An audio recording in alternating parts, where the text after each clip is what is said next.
Hey everyone, welcome to the last video in the OSCP Journey series. My journey is coming to a close and we're going to wrap it up in this video today. I'm going to, of course, review the course and the exam and all that kind of stuff.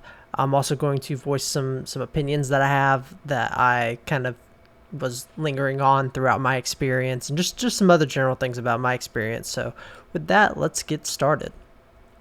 So to kind of preface this, my views are my own. None of these views are of my employer. They don't reflect any current, past, previous, future, whatever tense employers that I have or ever will have. All of the kind of views and opinions in here that I'm expressing are completely my own. That goes without saying with most of my other videos, but this one is pretty kind of opinion oriented in some aspects that we'll touch on. So I just want to make sure that's stated. I am very much just kind of sharing my own personal story and views for the entertainment of others. It's not reflective of anybody but myself. If you want to know more about what we're going to talk about today in depth, I actually have a blog post that is basically this video in blog form. It's a lot more of a longer format. There's a lot more details, a lot more storytelling, and of course a lot more direct resources and references. I highly suggest you go check out the blog post if you're wanting something with a little bit more depth. But if you're just looking for something to quickly listen to and kind of get an idea of what my experience was like, and of course close out the journey with me, keep on watching. All right, we're going to start with my background. So a big question that comes up a lot whenever somebody's about to take the OSCP is have you done pen testing before? What's your background in InfoSec? What's your background in general? What's your profession? And usually when people are asking these questions, they're trying to get an idea of one of two things. One is how prepared that they are based on the experience that you have, and they're trying to kind of gauge themselves and see where they fall compared to you. And others are just trying to judge you and see how experienced you are and think of how well you're prepared in your current state based on your professional experience. But I'm going to go ahead and burst everyone's bubble right now. It doesn't matter how much professional experience you have. It will not dictate how well you're going to perform on the OSCP. If you've been a professional pen tester for 15 years, then you probably have a better chance than others. That's true. But there's been horror stories of senior pen testers failing the OSCP and then 16-year-olds passing it in 6 hours. So honestly, it's all about your determination, your drive, and your ability to learn the type of material that's in the course. It has nothing to do with your professional background. Although I would like to say that your professional background may help, it may not. It's a whole different kind of animal, so to speak.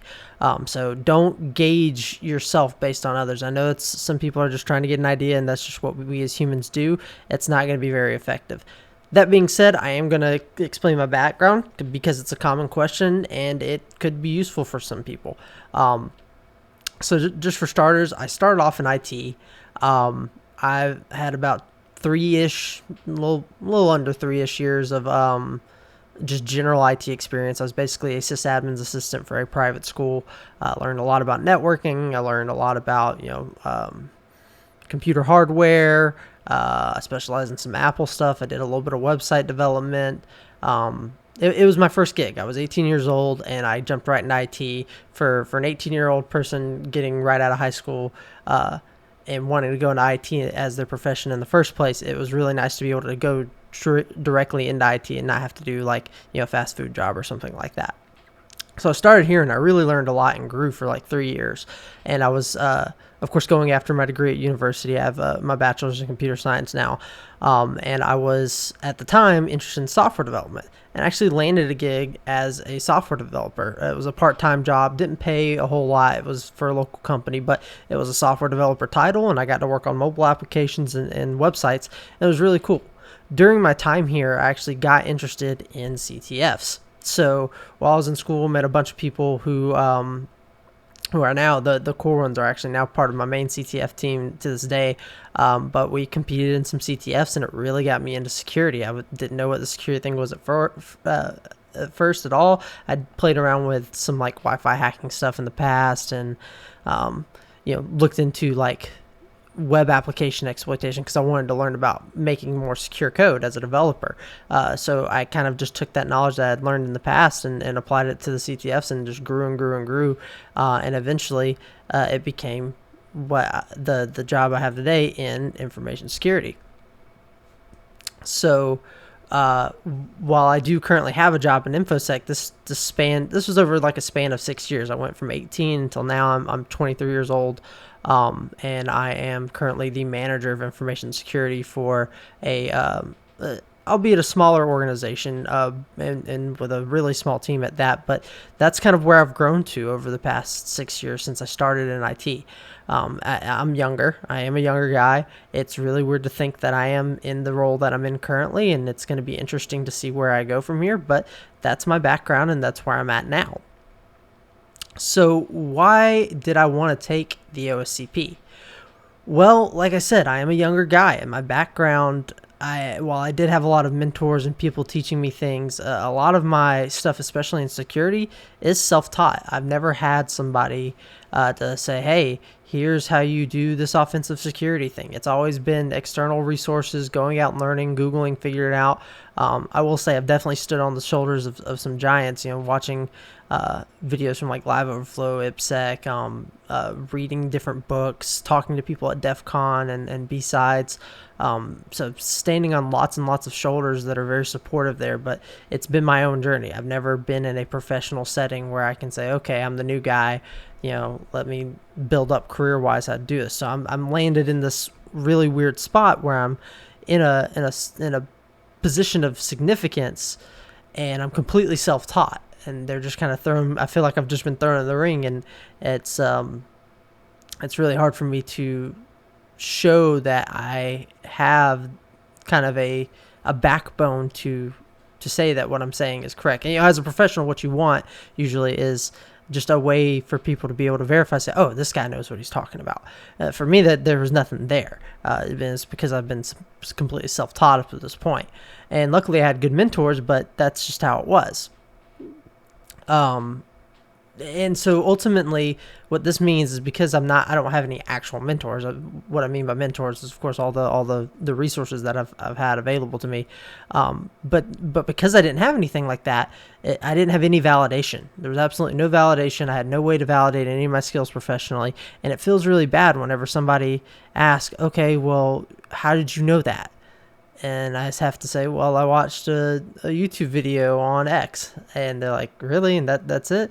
There's no professional validation. Now, I think watching a YouTube video on X is on whatever topic you're referring to is probably enough for you to learn the topic. If it was a good quality video and you really consumed it, that's not an invalid medium to learn from. That's actually where I've learned a lot of my stuff from. But in a professional context, if you're talking especially like executives or seasoned, like senior level professionals, it's kind of hard to convince them with just, I watched a YouTube video, for example. So I really wanted some more professional validation. And the OSCP just turned out to be a challenging way to prove myself in all of those. It provides that validation. It gives me some kind of external training in a professional context, and it's a challenge. It's really difficult, and lets me prove that I actually can do and actually do understand and have learned correctly the things that I already knew. And so that's kind of why I chased down the OSCP. All right, so now I want to kind of dive into some of the more controversial topics around the OSCP. As I was kind of prepping for my OSCP, I actually saw a lot of different discussions being had over the course of a year. Lots of different things popped up that really almost made the experience discouraging for me. It almost made me be like, well, why am I even going after this? Is it really not that good? I used to always think throughout my college career, like the OSCP was like, if you've got that, man, you're awesome. You know what you're doing, you know what you're talking about. It doesn't necessarily mean that you're the best of the best of the best. I thought like, OSC or OSC or, being part of a particular CTF teams. I had all these grandiose ideas of what the most elite hackers were. But I thought if you had your OSCP, you really did know what you were doing. You were actually somebody worth your salt. And that's what I really strive to kind of get towards as an initial step. Obviously, everybody wants to be the best, but I wanted to take the appropriate steps to get there, and I thought this would be something that I could achieve in like the next 3 to 5 years. And when it came time to actually achieve it, and it was a lot sooner than 3 to 5 years, then seeing all these controversial topics almost really, it just put a bad taste in my mouth, and I want to kind of address them and give my opinions on it. You may not agree with any of this. That's fine. Leave nasty comments. Do whatever you want. It's the internet. I don't care. But for anyone else, I want to share this just in case maybe it helps you get through some of these opinions that you're seeing.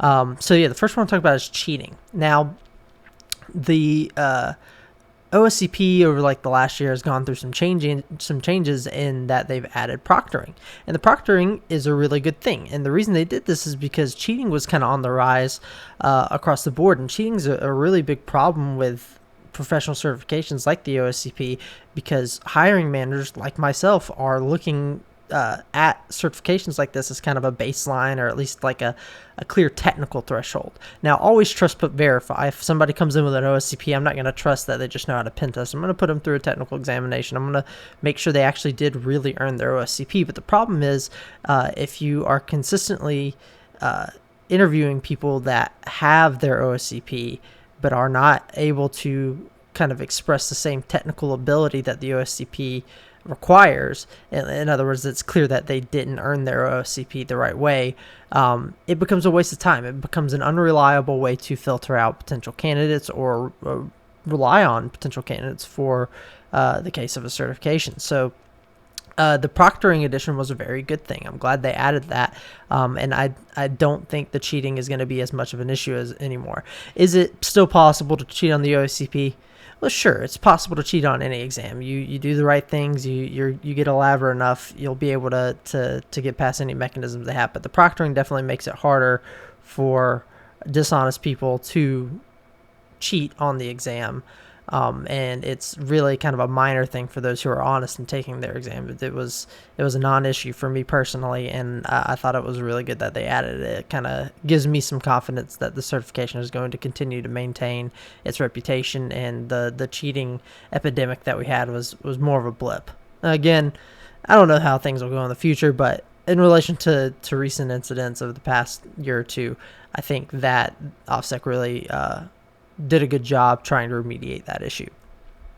The other thing is, I've seen a lot of this, especially recently, that the OSCP is an entry-level certification. This is just a load of horse shit. I'm sorry. If you think that the OSCP is an entry-level cert, you fall into one of three categories for me. One, you're either a complete and total jerk, and you're just looking to put other people down. You think that you're the best of the best in offensive security or hacking or whatever, and you don't think that anybody, just because they have an OSCP, is anywhere near compared to you, and you're just rude. And nobody likes rude people. Please don't do that. That's just a horrible outlook to have. It's extremely negative. The other kind of criteria I have is that they just don't like certifications at all, and that's completely valid and fair. Some people just don't like certifications. That's cool. I'd prefer if those people were nice to people, but I mean, it's the internet. If you don't agree and somebody doesn't like certifications and somebody does, don't bother arguing with that person. It's just a waste of energy for both of you. And the third kind of section is something that'll give a little bit of credence to.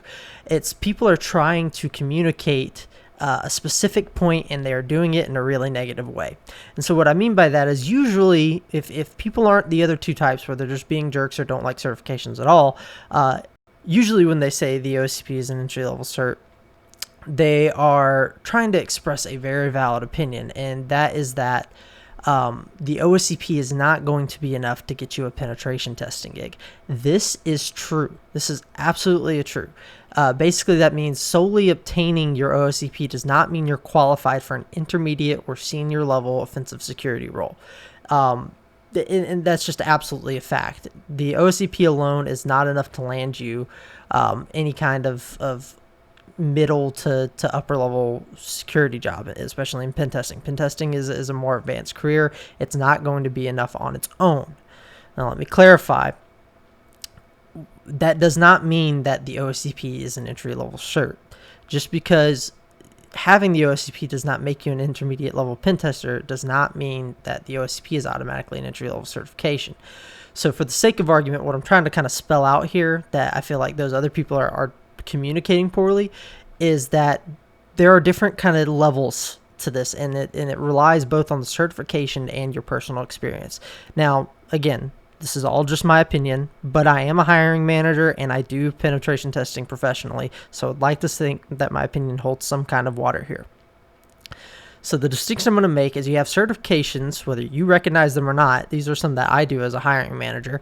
The entry-level certifications to me are stuff like the Pentester Plus from CompTIA, the EJPT. The intermediate stuff is like the OSCP or the ECPPT. And then you get to advanced, and it's more like the OSCE or the OSEE. So kind of the distinction there is that, the Pentester Plus versus the EJPT, we're not really comparing them against each other. They're two different kinds of certs. One's more hands-on, one's your traditional CompTIA cert. But the point is, the niche they fill is for a more entry-level person. And so the way I look at it is that somebody with an EJPT that comes to me for a junior level position and less experience, I can trust that based on their EJPT that they're going to be able to competently perform their job at that junior level with a little bit of guidance. They're going to need some extra guidance, but they're going to be prepared enough for that entry level type role in offensive security. Versus somebody who has no experience but has their OSCP, I also think they'd be perfectly adequate for a junior level role, and they actually may require less guidance than somebody with the EJPT because the OSCP is a harder certification to achieve. And if they were able to do that, their technical chops might be a little bit better. Now, the only time this kind of gets iffy is when you start talking about the more advanced certifications like the OSCE. If somebody comes to me with no experience in an OSCE, I'm really going to have to vet them, because if you really are just knocking out certifications and you're not employed professionally, especially not in InfoSec, and you're just hopping in, you're probably really good, and I want to validate that and see if you can fit in somewhere. In that case, maybe you're qualified for an intermediate level, but it's really going to take some vetting, and that's not common at all. I want to emphasize that's not a very common thing to see. So with all that said, if the OSCP is not an entry-level cert but also doesn't get me a pen testing gig, then what the hell's it for, right? It sounds like I'm speaking down on two sides here. No, it really does fill a niche. Like if you are looking for an entry-level position, or if you are looking for a position in offensive security and you are entry-level by default, getting the OSCP is going to help you nail that entry-level position. Now, if you are someone like myself who has like 2 to 3 years of experience, getting the OSCP for me is something that helps me validate and move up to the next steps in my career. Like maybe it could help me go after like a senior role, or maybe I could go be an intermediate pen tester if I didn't want to be in management anymore, or something like that. I could pursue those other avenues. A better way to look at it is maybe your typical SOC analyst. You've worked in the SOC for 2 or 3 years and you snag your OSCP because you're ready to move and you want to be a pen tester. Well, that SOC background, or maybe your sysadmin, that background gives you a lot of kind of evidence that you have professional experience in security. You can trust that somebody with that background likely knows what they're talking about when it comes to security, and they're just ready to pivot to the offensive side. And the fact that they earned their OSCP means that, hey, they understand what it means to be on the offensive side, and they've got this background in security. Yeah, let's hop them into a kind of an intermediate level pen testing role. And so that's what the OSCP can kind of really help you do. But I really just want to emphasize that this is very much not an entry-level certification. There are some kind of beginner aspects to it, but no course, it's a training course, and no training course is good if it's not well-rounded. And even then, their beginner-level stuff isn't really that beginner. They've got kind of a starting point for you to begin, and they just kind of ramp it up from there in the course material. So you still have to have some technical chops going in. You can't know nothing about Linux and then go take your OSCP. It doesn't work that way. You're going to want to know how to install Linux before you hop in. Install and use Linux and Windows environments. I should clarify. Kind of going off of a tangent. But my point is that this is very much an intermediate level cert, and it's really is worth all of the more positive light that I've seen shown on it. So kind of wanted to address that because it's not entry level. Don't be confused and think that it's easy because people say it's entry level. I think that's hard because I'm saying it's an intermediate level. And if you disagree with me, you disagree, that's great. But that's the way I see it from my current perspective. And maybe that'll change. The bars in the industry they continue to get raised. So maybe our bar for a pen tester starts becoming something more advanced. Maybe it starts becoming something less advanced. Maybe you need even less than an OSCP to get in the field. I don't see that changing anytime soon, but times will change, and so will the skill levels required to need to do the job. So this is just kind of my point of view in 2019 after my completion of this certification. Last controversial point I kind of want to talk about is that there is too much try harder. Some people really don't like the kind of try harder slogan or mentality.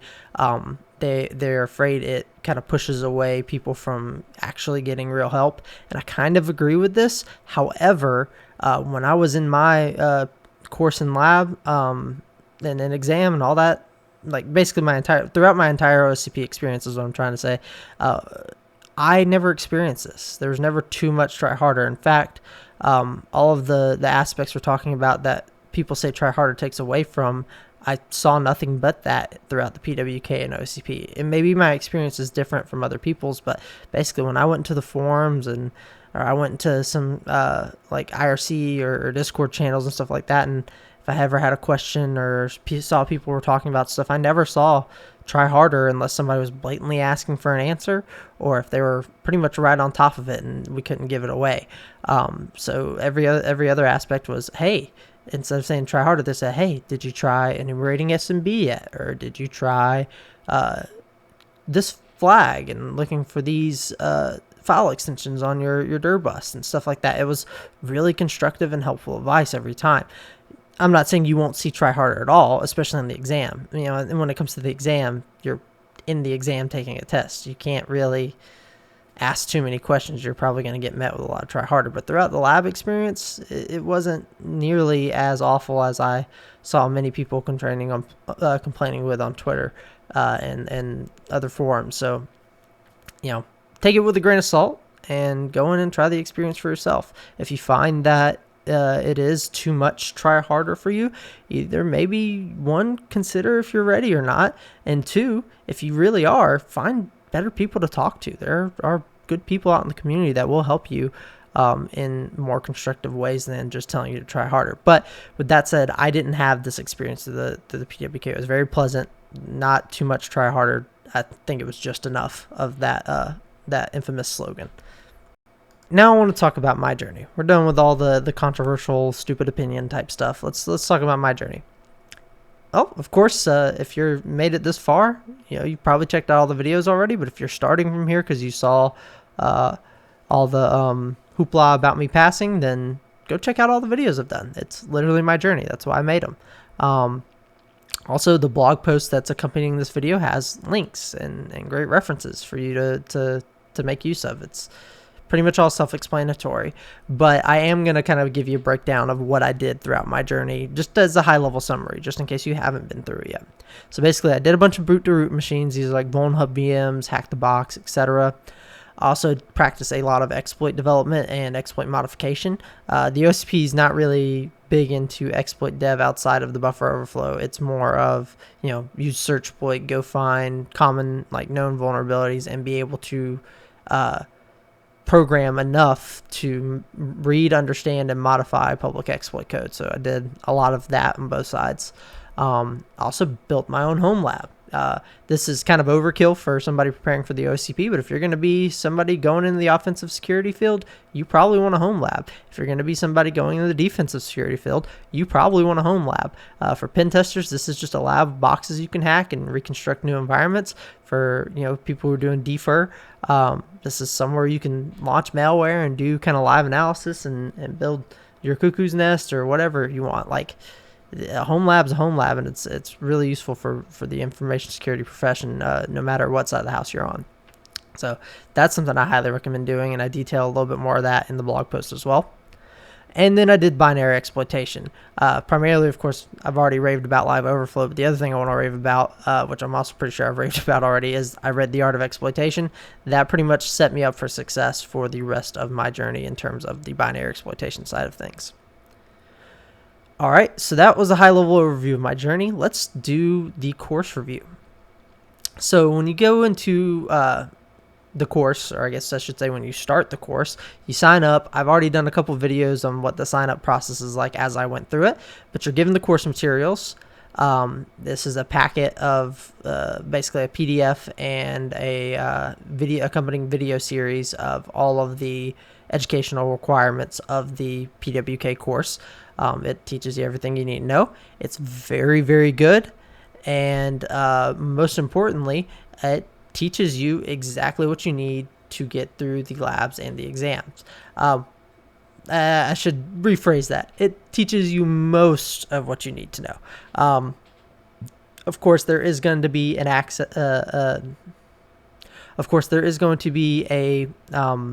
caveat that you will need to use that Google Foo, and they teach you that you do need to do that. So I guess in some ways they do teach you 100%, but you do need to be able to Google and solve problems beyond what's in the course material. It's not much in my experience, but it is important that you can do that for several reasons. One, because outside the course, that's welcome to life. You're going to have to do that.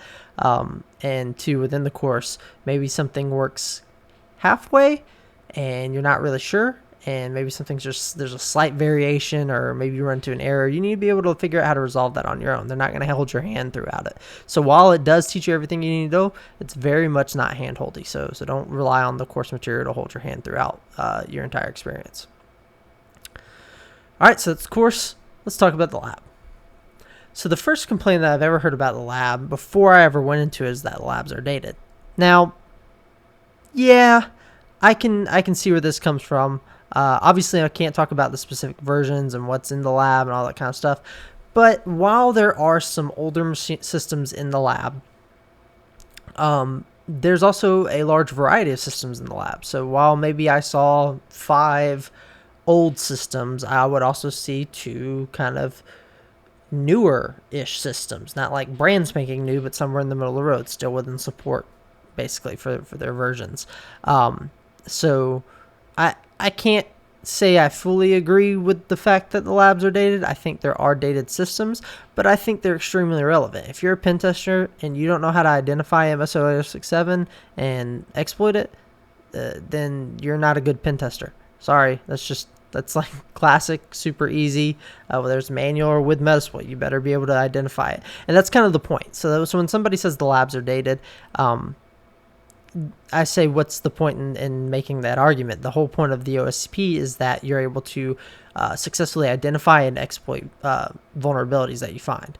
And the reality is, even on many of these dated machines, they're running custom applications and services. And even if those are older, the point is that you have to identify them and be able to figure out how to exploit them. So that translates across any version, platform, operating system, application, whatever have you. If you can't pop a Windows XP box, you probably can't pop a similar vulnerability on a Windows 10 box. It goes both ways. Like, while you do have, of course, older or easier to exploit, less complex, more complex vulnerabilities, that's going to be true across the board always. And for those who say that you never see Windows Server 2003 in the wild, I'll say I agree with you. That's not common, but go look on Shodan, and good luck on your next pen test. Hopefully that's not one of your clients.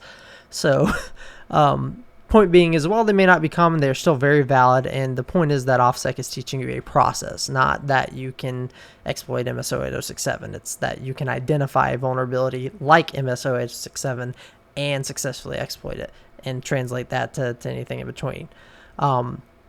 And past that, that's really the only controversial thing I have to talk about around the labs in terms of review. They're just tons of fun. I had no issues with the labs. They were awesome. I enjoyed pretty much every second, and I was popping 2 boxes a day.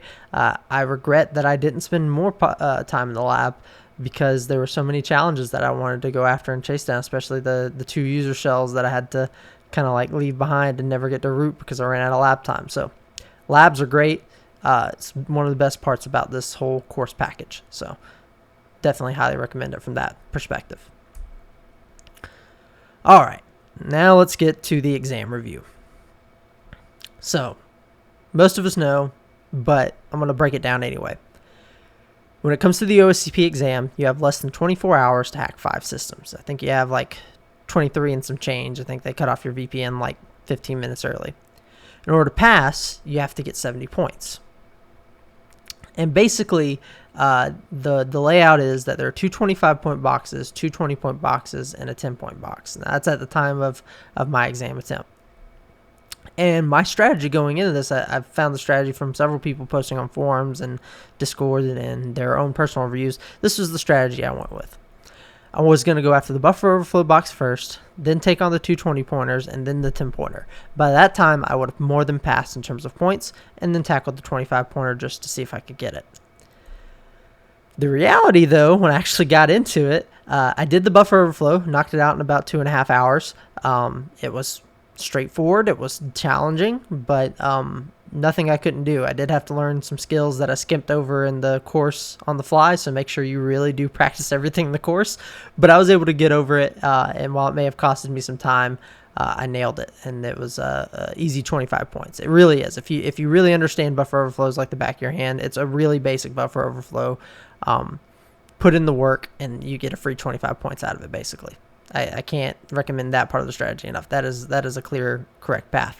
However, when I got to the first 20-pointer, I only got a user shell, and it got real discouraging. So then I went directly to the 10-pointer, and just to kind of get some validation, hoping to be easy. Fortunately for me, it was. It's important to note here that point value is not reflective of difficulty. The 10-point box could have been extremely hard, and I would have never popped it. I don't know. The 10 points doesn't mean anything. Fortunately for me, it was easier. I was able to root it pretty quickly, and gave me a confidence boost, and then I fully compromised another 20-pointer. So now I had roughly 65 points. I think that's how that math works. I'm kind of doing this on the fly. I have exact breakdowns like everywhere on Twitter, and they're in my blog post. So if my math's wrong from me talking off the dome, it's because this is what happens when you don't write a script and record stuff at 2 o'clock in the morning.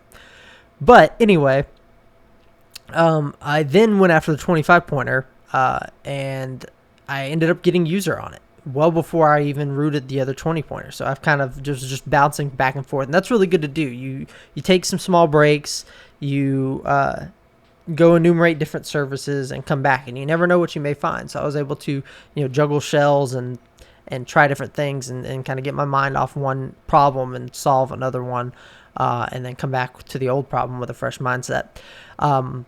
After all that, I did end up finally rooting both 20-point boxes, which put me over more than enough points to pass, especially with the user on the 25-point box. And so I ended up with 4 out of 5 roots and 5 out of 5 users. Users give you partial credit. They don't tell you exactly how much. I assume it's about half or at least up to 10 points. So I probably ended up having somewhere in the realm of 80 to 90 points for my exam, which would have definitely meant that I passed just in terms of points. Now, the next part of this is that it takes 5 business days to receive your PassFail notification. I read some people got it within 2, some people got it within 2 weeks, which is well over 5 business days. Mine actually did come in exactly 5 business days, but it's really grueling because while I did have plenty of points to pass, if I did something just stupid in my reporting, you could fail.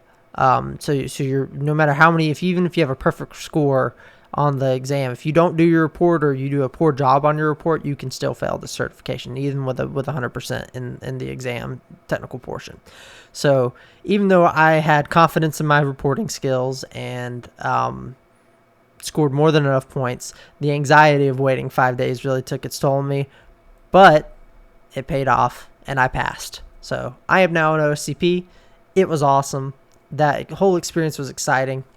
I think the most important thing to remember when you're taking the exam is you're just popping boxes. If you've been training doing VulnHub Hack the Box, or maybe you're already a pen tester and you've done engagements, you're popping boxes just like you do every day. That's kind of a quotable from my buddy Chris that really gave me some confidence right before I went to my exam. He told that to me the day before, and I went into it just thinking like that. And that's what I did. I went in, popped boxes, and I actually had a blast doing it. I've never had more fun taking an exam before in my life. So I highly recommend the OSCP. It was a great challenge, and I'm just glad I did it, and I recommend it to anybody else who thinks this is for them. Give it a shot. If not, I mean, it's a learning opportunity. This, like I said, this is a training course. This is not some bar or standard of excellence to be seen as frowned upon if you don't have this. This is just something really great to achieve if you can. And if you're learning and you don't pass, that's okay. You're still learning. Again, it's training certification. Eventually you can get to it. Just keep working and try harder. All right, so what are my next steps here? Do I go after the OSCE? Well, yeah, probably eventually. I think that's a really cool milestone for me to try to hit in terms of professional certifications, but I kind of want to slow down on the certifications. I've had enough certs for this year. Maybe I'll try in a year or two, or it's just really going to depend on my career path and where I'm headed. But ultimately, what I want to do now is focus on some research initiatives that I've got going on. I want to do some more CTFs. I've got some books I want to read, and I want to grow my career. So currently, like I said, I'm a manager. I'm growing a team. I've got my OSCP now. I want to grow our offensive security practice. I've got a lot of different goals, and a lot of different ways that I want to grow myself career-wise that aren't certification related. So I'm looking to really accomplish all these types of things over the next year. And that's going to be my next steps. Obviously, I'm going to make some more YouTube videos. The end of the OSCP Journey series isn't the end of this YouTube channel. We'll probably do some cool live streams of like Hack the Box or Vuln Hub. I'll do some CTF write-ups. And I've got some ideas for like some educational content, but it's just going to take me some time to create if I even get around to it. It may never come to fruition at all. But that's kind of what's in store for me next. And that's just kind of where I'm headed. So thank you all. I really appreciate all the support that everyone's been giving me through watching my videos, leaving comments. I've had some great discussions, dialogue, and whether I'm helping people or people are helping me, it's been great. There's all my Twitter handles for every possible Twitter account that I could possibly have. The coolest one's probably in-game if you want to follow really edgy hacker stuff. The other two are a little bit more professional. But feel free to reach out and check out injection.org and all that good stuff. We got a merch store if you want to support me financially in any way, but that's like the only other plug I have. But seriously, thank you everyone. This is an amazing way to end my journey. First try, knocked it out of the park. All the training over the past over a year now was well worth it. So I'm an OSCP. Thanks everyone.